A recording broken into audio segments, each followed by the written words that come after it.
সর্বনাশ করে গেলাম, তার ক্ষমা নেই পারুল, ক্ষমা থাকতে পারে না।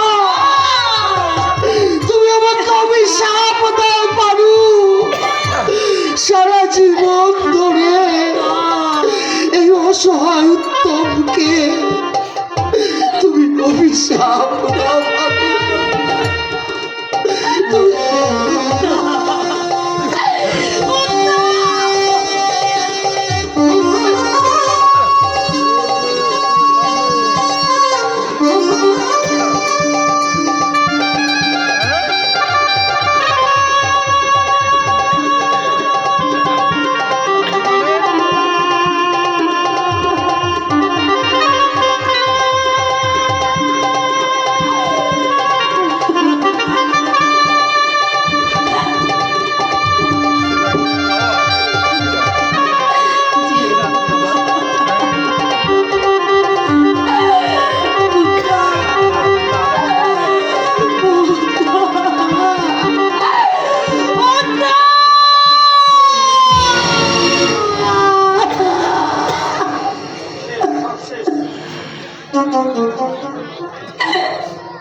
চলে গেল,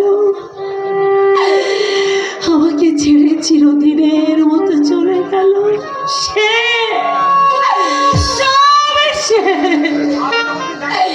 আর হয়তো কোনোদিন দেখাই হবে না তার সঙ্গে। কার সঙ্গে কথা বলছো দিদিমা? তোমার মাস্টারমশাইয়ের সঙ্গে।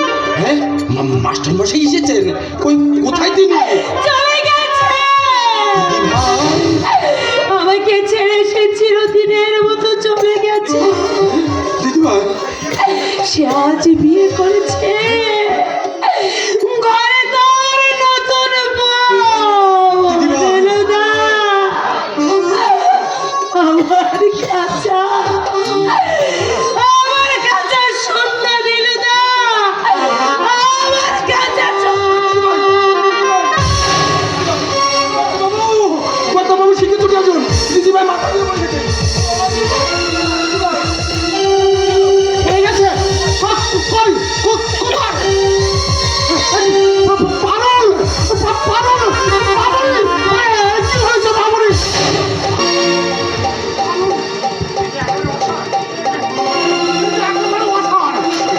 নীলু, নীলু তো শিগগির একটা জল নিয়ে আয়। যা শিগগির একটা জল নিয়ে আয়।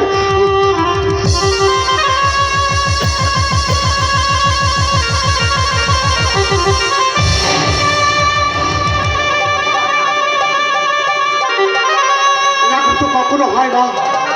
হঠাৎ আজ কোনো অসুখ বিসুখ করেনি তো? পারুল, মামনি, ভালো করেছিস। নীলু, একটা কাজ করবো না, তুই চট করে ডাক্তার বসকে করে ডেকে নিয়ে আয়। যা, দেরি করিস না, যা। পারুল, পারুল, মামনি, আমি মামনি, আমি তো বাপি। আমার চোখ মুখ কেমন ভিজে কেন বাপি? তুই অমন ভাবে পড়ে গেলি কেন মা?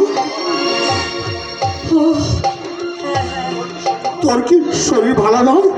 কোনো কোনো অসুখ বিসুখ করেনি তো? হয়তো করেছি, হয়তো সে অসুখ সারবেও না কোনোদিন। মামনি, কি হয়েছে মামনি? এত ডাকাডাকি? দেখুন তো ডাক্তার বোস, হঠাৎ করে আমার মেয়েটা কেমন সেলসলেস হয়ে পড়লো। আপনি একটু ভালো করে পরীক্ষা করে দেখুন। হ্যাঁ, দেখছি।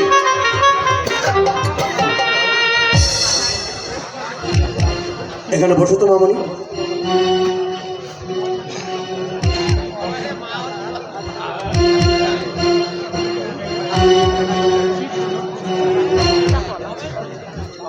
দেখি চোখটা।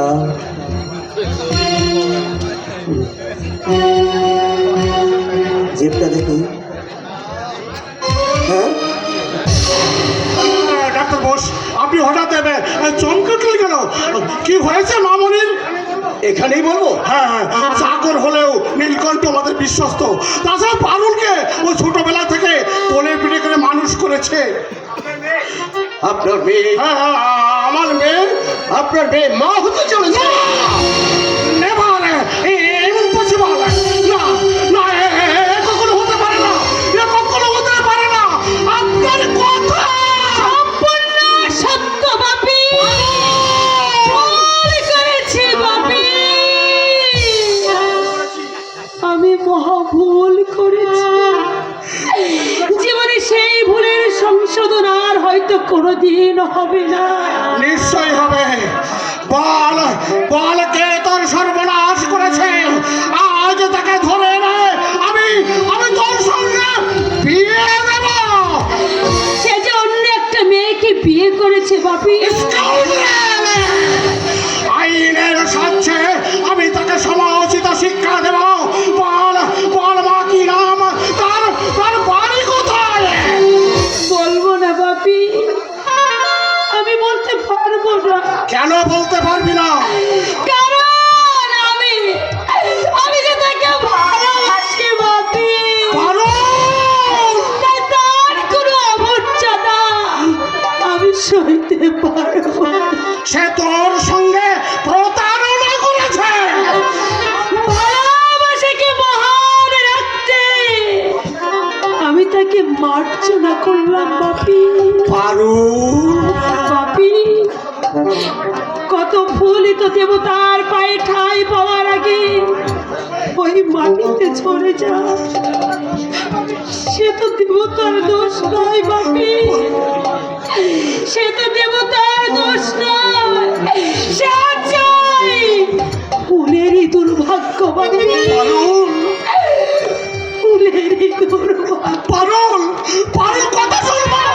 পারুল! ডাক্তার মহাশয়, ডাক্তার মহাশয়, এই বিপদে আপনি আপনি আমাকে রক্ষা করুন ডাক্তার। আমি কি করতে পারি? হয় কোনো বিষাক্ত ইঞ্জেকশন দিয়ে আমাকে মেরে ফেলার ব্যবস্থা করুন, আর না হয় অ্যাবর্শনের বন্দোবস্ত। এখনো তো সম্ভব নয়। কেন সম্ভব নয় ডাক্তার? বলে বলে কত টাকা চাও, বলে কত টাকা চাও? যত টাকা লাগে আমি দেব, আমি। মাফ করবেন মিস্টার রায়, টাকার লোভে ভ্রূণ হত্যা করে আমি আমার সেবা ধর্মে নমন। ডাক্তার জানি। নমস্কার। ডাক্তার ডাক্তার কথা শুনুন, ডাক্তার কথা শুনুন, ডাক্তার না!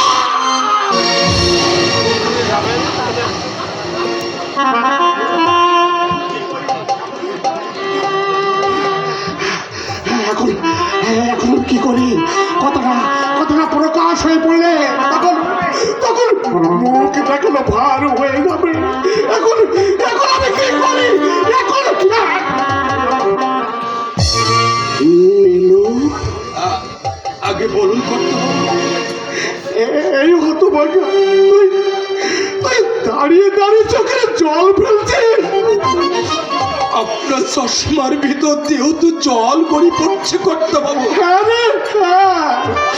অনেকদিন পরে দেখি না, তারা আজ অঝর ধারায় ঝরে পড়ছে।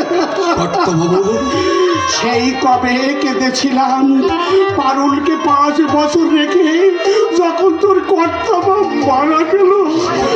আজ আবার বহুদিন পর কেমনি করে আমার দু চোখ বেয়ে জল গড়িয়ে। ধৈর্য ধরুন করতে বাবু, একটু ধৈর্য ধরো। পারছি না নীলু, পারছি না। দামি দামি রং তুলিতে লাগিয়ে যে ছবি আমি অতি যত্নে নিখুঁত ভাবে আঁকতে চেয়েছিলাম, আমার আমার সেই ছবি আজ আজ কালো কালিতে ডেকে গেল রে নীলু। বাবু হয়েছে দেখ নীলু, তোর কর্তা না আমাকে হাত করে কিনতে আসছে। সে আমার কাছে চিৎকার করে কই ফেরত চাইছে। কেন কেন তার মেয়ের এই দুর্দশা হলো? না দেব না, আমি কেন থাকবো না, আমি পালাবো, আমি পালাবো, আমি।